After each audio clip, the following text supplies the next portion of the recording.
Saharanpur live news में एक बार फिर आपका स्वागत है। और सहारनपुर लाइव न्यूज़ के लिए मैं खेमचंद सैनी। हम अक्सर बात करते हैं महिला सशक्तिकरण की। प्रदेश सरकार द्वारा भी एक बहुत बड़ा अभियान चलाया गया है महिला सशक्तिकरण को लेकर के, लेकिन वास्तव में बहुत अच्छा लगता है जब हमारी बेटियां आगे बढ़ चढ़कर अपने शहर का, अपने माँ बाप का और अपने देश का नाम रोशन करती हैं। जी हाँ, आज हम आपको मिलवाएंगे ऐसी ही शख्सियत से। दो बहनें हैं, अपूर्वा और आकांक्षा, जिन्होंने दिल्ली यूनिवर्सिटी में बॉटनी में टॉप किया है। उन्हीं से जानेंगे उनकी सफलता की कहानी किस प्रकार है, कितना उन्हें संघर्ष करना पड़ा इसके लिए।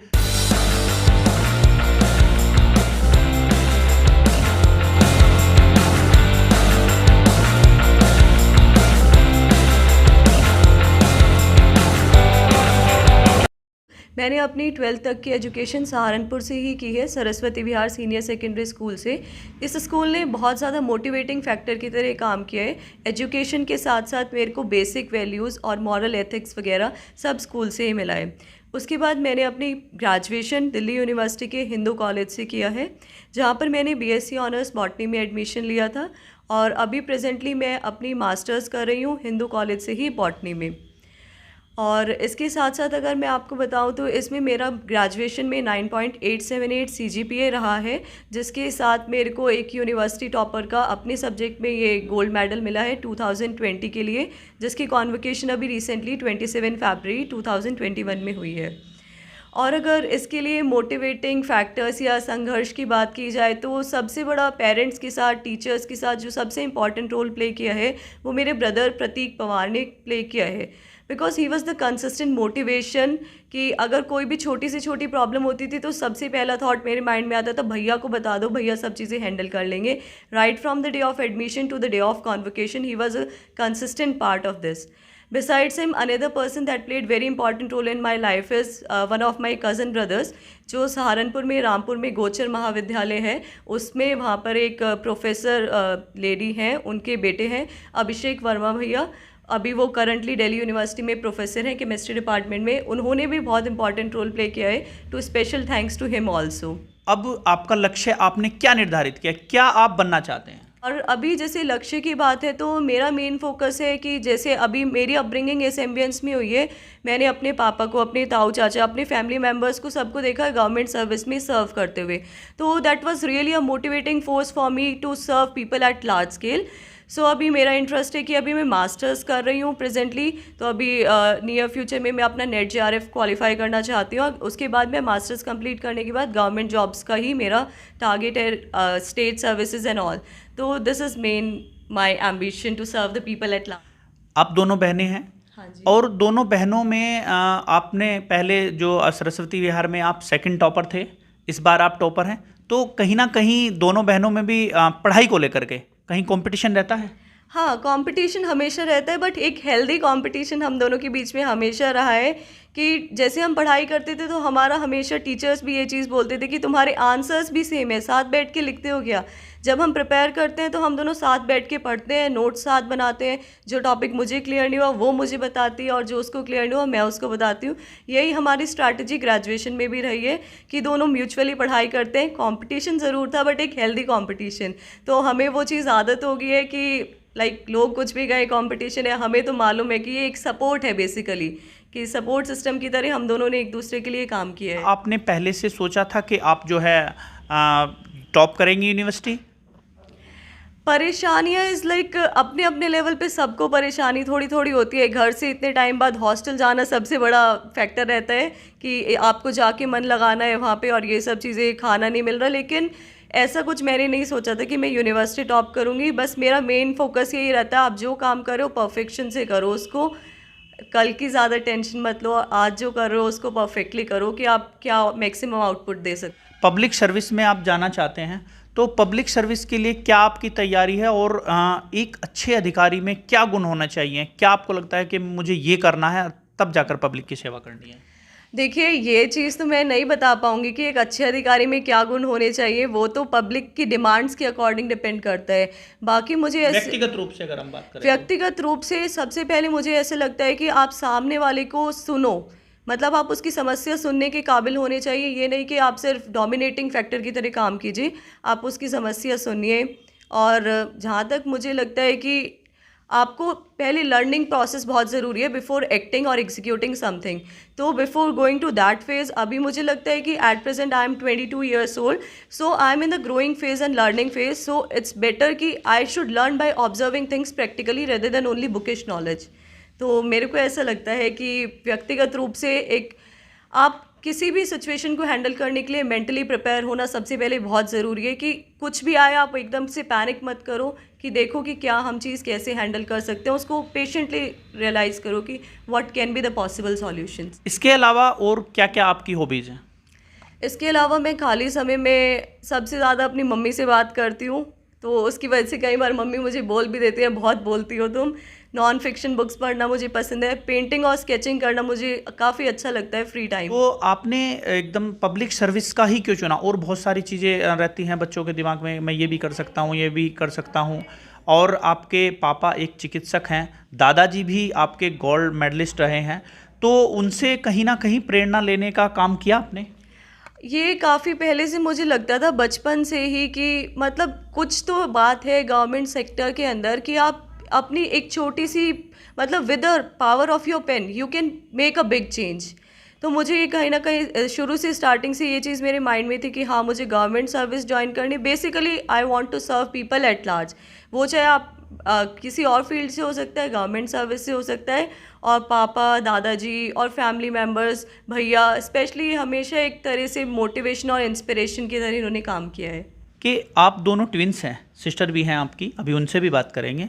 तो क्या कभी आपको लगता है कि नहीं बहुत ज़्यादा सपोर्टिव हैं, हम दोनों ट्विन्स हैं तो एक दूसरे को सपोर्ट करते हैं, ये अच्छा है हम ट्विन्स हैं? या कभी कभी आपको ये लगता है कि नहीं मैं अकेली होती तो ज़्यादा अच्छा होता? नहीं, मैक्सिमम टाइम्स तो यही लगता है कि सपोर्ट सिस्टम बहुत अच्छा है हर तरह से आपको, कि कभी भी कोई ज़रूरत हो तो वो हमेशा अवेलेबल रहती है मेरे लिए। पर हाँ, लेकिन अगर कभी कभी देखा जाए तो ये सबके साथ नेचुरल है। तो लगता है कि आप अगर इंडिपेंडेंट एंटिटी की तरह डेवलप करते हो तो आपका बेटर डेवलपमेंट होता है। अभी थोड़ा सा माइंड में ये फ्रीनेस रहती है कि ठीक है मुझसे नहीं होगा तो ये हैंडल कर लेगी सिचुएशन, तो वो कहीं ना कहीं थोड़ा सा लूप होल आ जाता है उस चीज़ में।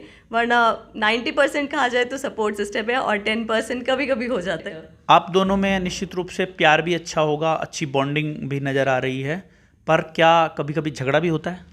हाँ, ये झगड़ा तो लाज़मी है कि 2 लोग साथ रहते हैं तो झगड़ा हो ही जाता है। हॉस्टल में काफ़ी बार ऐसे हुआ है कि झगड़ा हो गया, तो फिर वहाँ पे हमारे हिंदू कॉलेज के टीचर्स भी इतने अच्छे थे कि हम उनसे अपनी पर्सनल प्रॉब्लम शेयर कर लेते। तो कभी-कभी ऐसे होता था क्लास में हम साथ बैठते थे नॉर्मली, जिस दिन झगड़ा हुआ ये इस सीट पे मैं उस सीट पे, तो टीचर पूछते थे आज क्या हुआ, लड़ाई हुई है? क्लास के बाद दोनों मुझसे मिल के जाना, तो वो हो जाता था।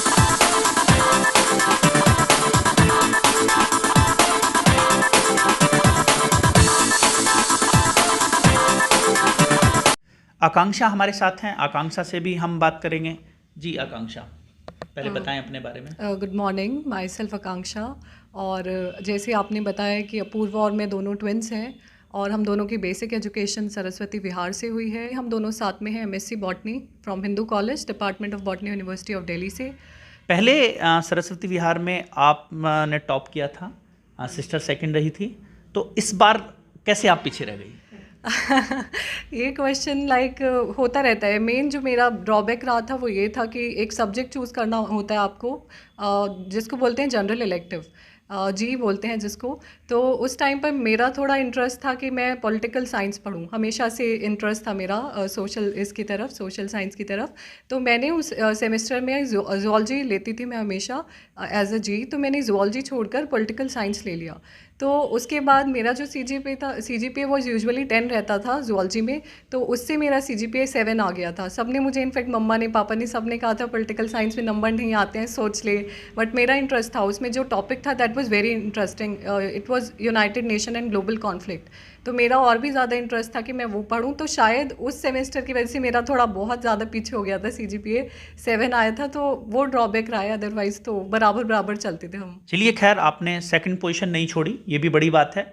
ये भी आप सहारनपुर को ही मान दिया आपने, फर्स्ट पे सिस्टर रही, सेकंड पे आप रहे, पूरा कब्जा आपने जो है यूनिवर्सिटी पर रखा।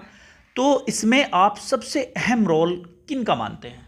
सबसे अहम रोल तो मैं मम्मा पापा का और भाई बहनों का, इन चारों का ही कहना चाहती हूँ, क्योंकि इन्होंने हमेशा से मतलब जब भी कभी ऐसे रिजल्ट आता था कि अपूर्वा फर्स्ट आ गई है, मैं सेकंड, या फिर मैं फर्स्ट वो सेकंड, तो हमेशा ये कहते थे तुम दोनों इक्वल हो। कभी भी ये मत सोचना कि वो ज़्यादा होशियार है या ये, हमेशा ये मानना कि तुम दोनों इक्वल हो, तुम दोनों का लेवल सेम है और तुम जो अचीव करना चाहती हो वो कर सकती हो, बस अपने अंदर एक पेशेंस रखो और फेथ रखो। तो मैं इन चारों का रोल तो कहना ही चाहती हूँ। अपार्ट फ्रॉम दैट मैं अपनी नानी का बहुत थैंक्स करना चाहती हूँ। मेरी नानी ने मेरे को, मतलब मेरी जो अपब्रिंगिंग हुई है मेरी नानी के पास हुई है बचपन में। तो जब हम दोनों ट्विंस थे तो मम्मी के लिए पॉसिबल नहीं था कि वो सब दोनों को एक साथ संभाले। तो उस टाइम पर मेरी नानी ने मुझे रखा, तो उनकी वजह से बहुत सारी क्वालिटीज़ है मेरे अंदर। लाइक उनकी वजह से ये है कि मेरे अंदर बहुत ज़्यादा पेशेंस है, किसी भी चीज़ को मैं बहुत पेशेंटली करती हूँ। साथ ही साथ बहुत ज़्यादा डेडिकेशन है, जिस चीज़ को करना है उस चीज़ के पीछे लगी रहती हूँ, छोड़ती नहीं हूँ लास्ट पॉइंट तक। तो उनका बहुत बड़ा थैंक्स करना चाहती हूँ मैं। आपका जैसे सिस्टर ने बताया कि पब्लिक सर्विस है उनका उद्देश्य, आपका क्या उद्देश्य है? मेरा भी गवर्नमेंट सर्विस ही है। उससे पहले यही है कि गवर्नमेंट में कोई कैटेगरी हो? कैटेगरी अगर बोला जाए तो थोड़ा पुलिसिंग की तरफ ज़्यादा मेरा वो है रुझान। पीसीएस के लिए आप चाहेंगी? हाँ जी, उसका मैं एग्ज़ाम दूंगी। उसकी ट्राई करेंगी उसके हाँ लिए? जी। क्या एक पुलिस अधिकारी में व्यक्तिगत रूप से अगर हम बात करें, वो तो बनने के बाद ही पता लगता है पब्लिक डिमांड्स क्या है, हाँ जी। पर एक व्यक्तिगत रूप से क्या जो है खूबियाँ, क्या तारीफ उनके अंदर होनी चाहिए? पुलिसिंग में मेरे ख्याल से सबसे पहले तो आप लोगों को सुनने की जो एबिलिटी होती है, मतलब आपके पास ये होनी चाहिए, किसी की कोई समस्या है, एकदम घबराना नहीं चाहिए आपको सिचुएशन में। Like policing is very tough job, because अगर एक लेडी के लिए देखा जाए तो वो टफ मानी जाएगी। साथ ही साथ आपको अवेयर रहना चाहिए। लाइक आप कभी भी आपके ऊपर अटैक हो सकता है, ये चीज़ पुलिस में मतलब होनी चाहिए कि लाइक पुलिस में कभी भी अटैक हो सकता मतलब है। हर सिचुएशन के लिए तैयार हाँ जी, रहे। हर सिचुएशन के लिए तैयार होना चाहिए, अवेयर होना चाहिए, एक्टिव होना चाहिए, विजिलेंट जिसको बोलते हैं वो होना चाहिए। साथ ही साथ पुलिसिंग में मेरे हिसाब से ये भी होना चाहिए कि जो पुलिस है उसे मतलब बायस नहीं होना चाहिए किसी कम्युनिटी या किसी रिलीजन के प्रति। ही और she should be very unbiased. तो वो चीज़ होनी चाहिए। और उसके अलावा बाकी तो टाइम पे ही पता लगेगा। आप जो आजकल बच्चे उनका मोरल कहीं ना कहीं डाउन हो जाता है, वो ट्राई करते हैं कि चलिए हम कुछ करें, लेकिन मोरल डाउन होने की वजह से कुछ नहीं कर पाते, तो एक मैसेज, एक संदेश क्या देना चाहेंगे आप उन्हें?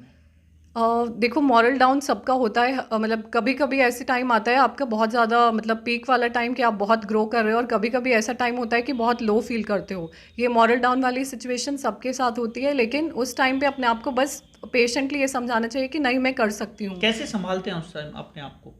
उस टाइम एक्सपीरियंस अपना मेरा एक्सपीरियंस तो ये है, मैं मम्मी पापा से बात कर लेती हूँ। कभी कभी ऐसे भी होता है आप इतना लो फील करते हो कि आप रोने भी लगते हो उनके सामने। ये नॉर्मल है क्योंकि ह्यूमन फीलिंग्स हैं, तो इट इज़ नॉर्मल। लेकिन मम्मी पापा फिर सपोर्ट करते हैं, समझाते हैं कि नहीं तुम्हें ये करना है, तुम अपने टारगेट पे फोकस करो, बाकी चीज़ों पे मत ध्यान दो, लोग क्या कहते हैं उस पर ध्यान मत दो। तो ये सब चीज़ें हेल्प करती हैं। पेरेंट्स का सपोर्ट बहुत ज़्यादा इंपॉर्टेंट होता है लाइफ में। उसके अलावा अपने जो एम है उस पर फोकस रखना चाहिए मेनली। इधर उधर की जो बातें हैं उन पे थोड़ा मतलब इग्नोर करने वाली टेंडेंसी अपने अंदर डेवलप कर लेनी चाहिए। कभी जो है डिस्ट्रैक्शन होता है, तो डिस्ट्रैक्शन से बचाने के लिए हमें क्या करना चाहिए?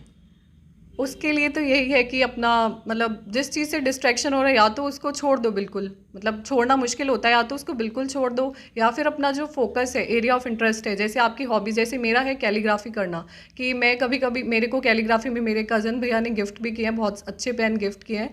तो मेरा है कि खाली टाइम में कैलीग्राफी कर लेती हूँ, या फिर मूवीज़ वगैरह भी देख लेती हूँ। मेरा थोड़ा इंस्पिरेशनल मूवीज़ देखना या फिर सॉन्ग सुनना। तो ये सब चीज़ें अपना जो एरिया ऑफ इंटरेस्ट है उसको डाइवर्ट कर लेना चाहिए जब आपको लगता है कोई चीज़ आपको ज़्यादा डिस्ट्रैक्ट कर रही है।